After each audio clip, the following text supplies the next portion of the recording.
Hi, I'm Dr. Jim Hoven of Ramos Law and your host of Health Matters. I want to share a little bit about your MCL, your medial collateral ligament. What happens to it if it's damaged? How does it get damaged? And what can you do to get it checked out if that's happened to you or someone you know? Stay tuned, it's MCL education right now.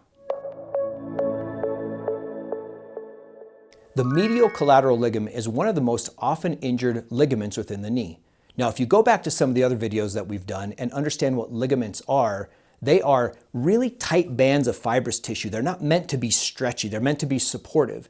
And so, unlike muscles that really give and contract and lengthen, ligaments don't do that. So when a ligament undergoes more stress than the muscles around it can protect it from, that ligament gets damaged. And it can get damaged in one of three levels: a mild grade 1, a moderate grade 2, or a severe grade 3, which means that that ligament has torn all the way through.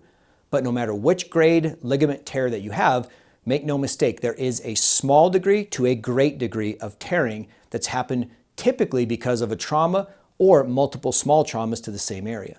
Now, what an MCL, as the term MCL means medial collateral ligament, the term medial means on the inside. That's what medial means. And so on the knee, there's a ligament on the inside of the knee that if a force comes from the outside across the middle of the knee, taking the knee from, let's say my right knee, from right to left, that can put too much force on that ligament and can cause a ligament sprain. And if that ligament tears all the way through, that's considered a grade 3 sprain, which requires a surgery.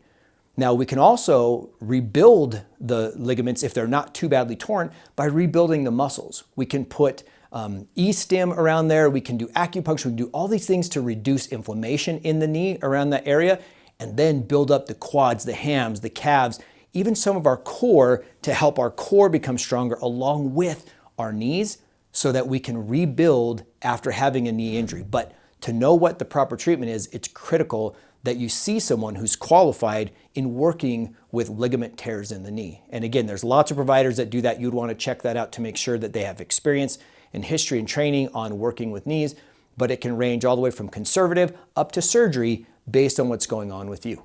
Now, like anything, always use ice after an injury. If you see swelling, and MCLs, by the way, can have a huge amount of swelling. They can have a lot of swelling on that inside of the knee, or depending on how they act, they might be, there's people walking around with MCL tears that don't even know it. So the main thing is to pay attention to your body and to get checked out by a qualified provider if you're finding that your knee is either not working right after trauma, if it's feeling loose, unstable, like it kind of wants to give out on you. All those are signs. Get your knees checked out. So I hope this was helpful. If you have any questions, you can email me. My email is jim@ramoslaw.com.